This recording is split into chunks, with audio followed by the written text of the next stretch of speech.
And we are back with the third segment of the GSMC Basketball Podcast, brought to you by the GSMC Sports Network. As you can see, completely put on the Lakers jersey. LeBron James, he is the greatest basketball player the NBA has ever seen. I already talked a little bit about LeBron in that in the first segment, but still, that game against the Clippers, it was a very important game. So I'm going to give a quick recap of all the games that happened from last night in this third segment, as per usual.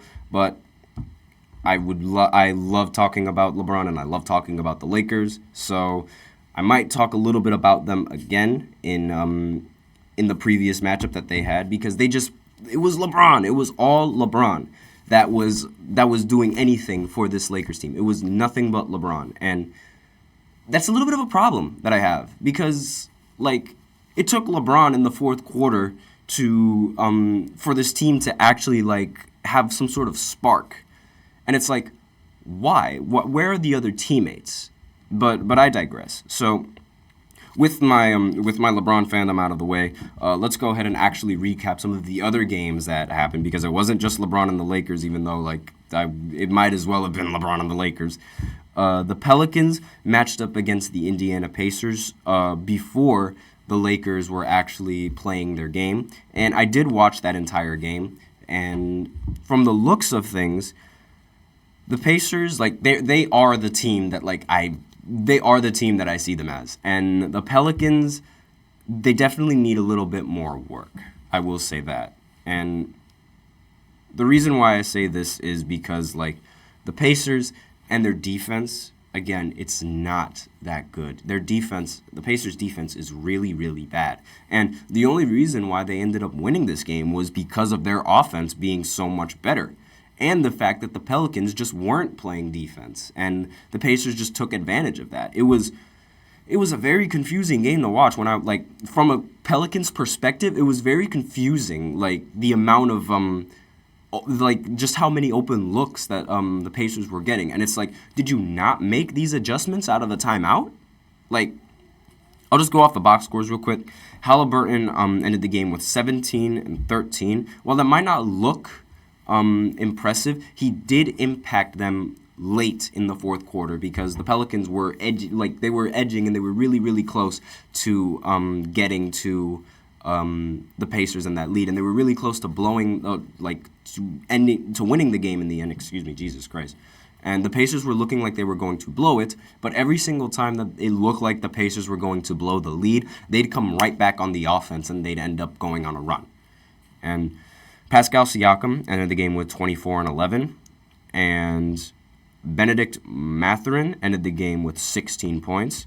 Miles Turner ended the game with 14 and 10, and there were Obi Toppin ended the game with 16 points. So a lot of scoring, as you'd expect from the Pacers and their high-caliber offense. And there was also a lot of scoring on the Pelicans side as well. I mean, Brandon Ingram, he ended the game with 30 points. Zion Williamson ended with 23. CJ McCollum ended with 23, but Jonas Valanciunas ended with 0. I mean, he only played 7 minutes, but regardless, the rest of the players that came off the bench for him, they just weren't there. They just weren't showing up.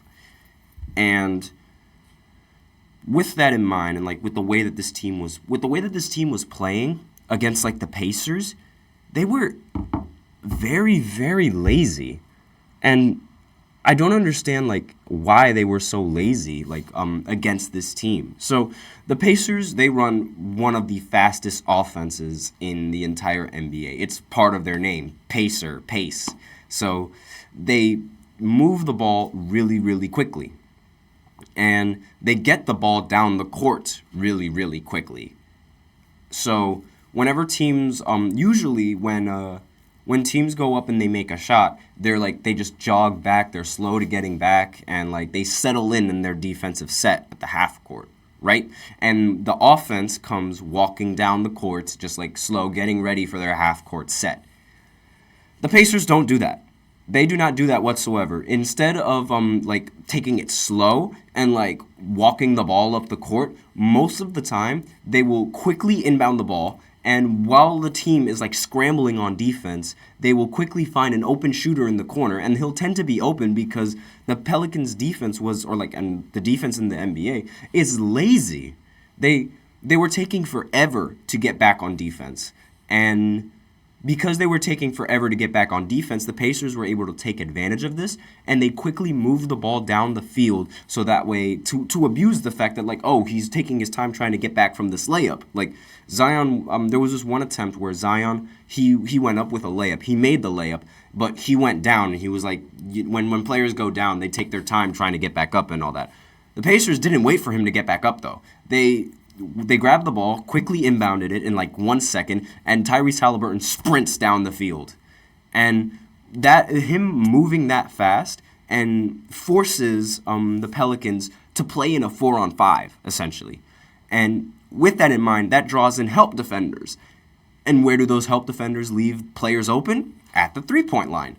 So they tend to get a shot up at like maybe 4 seconds into the shot clock, and it's a great shot. It could be like an open three or like an open corner three. They get that shot religiously just because of how bad the defense really is on the Pacers. And again, they have that offense, but at the same time, while having that offense, their defense was also allowing the Pelicans to sort of stay in the game. And like again, their offense was like good enough for them to like to ensure that the lead wouldn't go away. I totally understand that. But at the end, what if the shots aren't falling for the Pacers? Just so happens, like because the shots that they take a lot of threes, and you got to make those threes. So what happens if like all of a sudden not a single three is being made?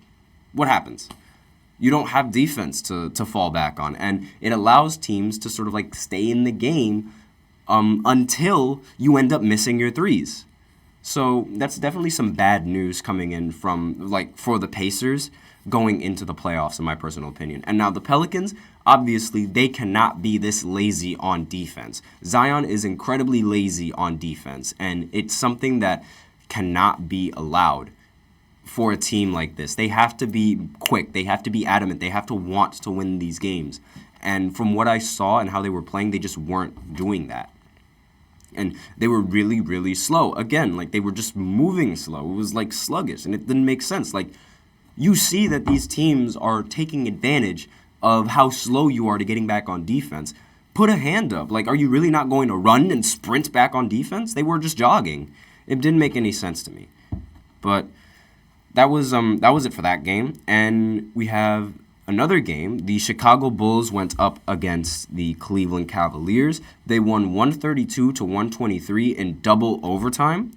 So a little bit of bad news for the Cavs because, like, again, losing to the Chicago Bulls. They aren't really, if you're the Cavs, you're not really supposed to lose to a team like that, especially, like, getting taken into 2 overtimes by that team. Not something that, not ideal for the Cavs. So they're going to drop down in power rankings after losing to this. I have no surprises there.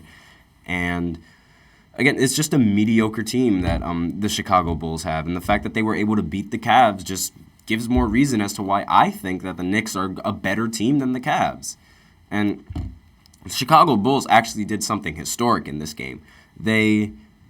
I'm going to list off the stats. Kobe White ended the game with 14 and 12. DeMar DeRozan ended the game with 35 and 10. Nikola Vucevic ended the game with 24 and 13. And Andre Drummond ended the game with 17 and 26 rebounds. This is the first time in a while that 4 Chicago Bulls players ended the game with a double-double.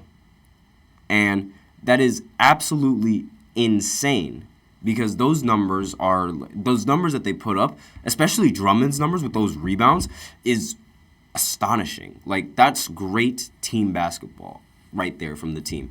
And I could sort of, like, they have these flashes of, like, being a great team. It's just they can't seem to maintain that in the regular season. Granted, like, obviously, like, a little bit has to do with, like, some of the injuries that they've maintained in the regular season, not having Zach LaVine and all. Like, that makes sense.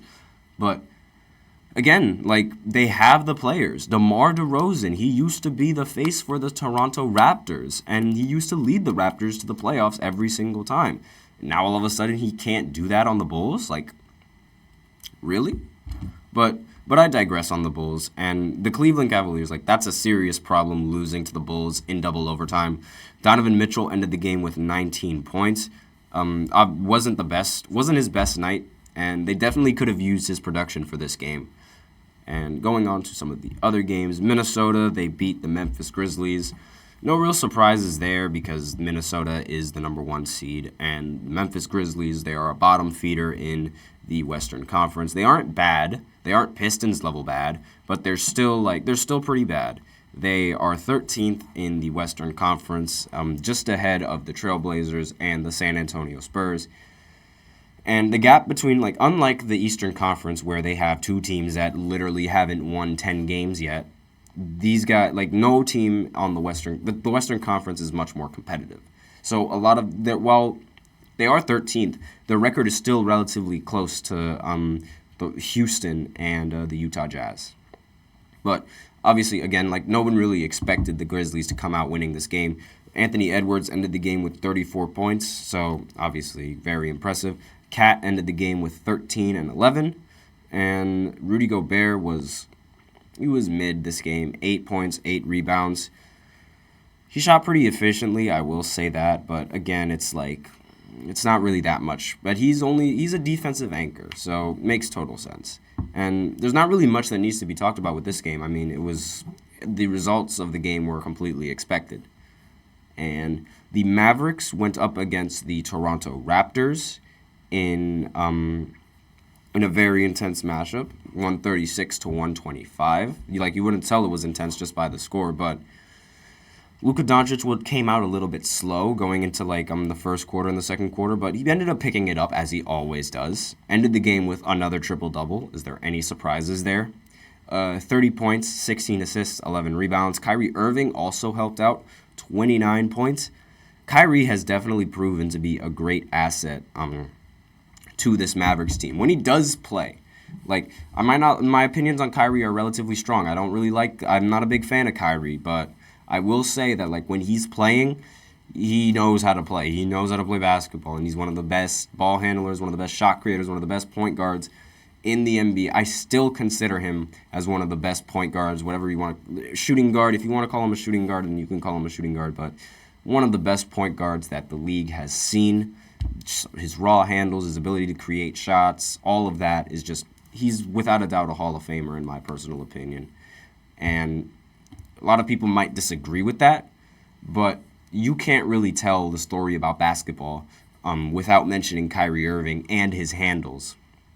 So, and the fact that he's regarded as the best ball handler that the league has ever seen, he's definitely in the Hall of Fame just for that. And a lot of people don't really count the Olympics and his Olympic career for his case in the Hall of Fame. But I'll get to that in a little bit. So next game, another game that went down was the Denver Nuggets going up against the Kings, and the Denver Nuggets ended up winning 117 to 96. Jamal Murray ended the game with 32 points. Jokic ended the game with another triple-double. Is there any surprise? 14, 11, and 14. And at this rate, I honestly think that he's going to pass Westbrook. I honestly think he's going to pass Westbrook in triple-doubles very, very soon. And it's there's nothing that Westbrook can do to really stop it, given how he comes off the bench now. So we might be seeing a new triple-double king very soon in the future. But the Kings in this matchup, they did not play well. They didn't have De'Aaron Fox this game, so it makes sense. But the rest of the team just wasn't performing where I think it needed to be. Keegan Murray ended the game with 21 points. Sabonis ended with 13, 7, and 10. And the rest of these players, they shot relatively inefficient while scoring in double digits. Malik Monk, 14 on 5 of 14. Actually, no, 6 of 16, pardon me. Sabonis was the one who went 5 of 14.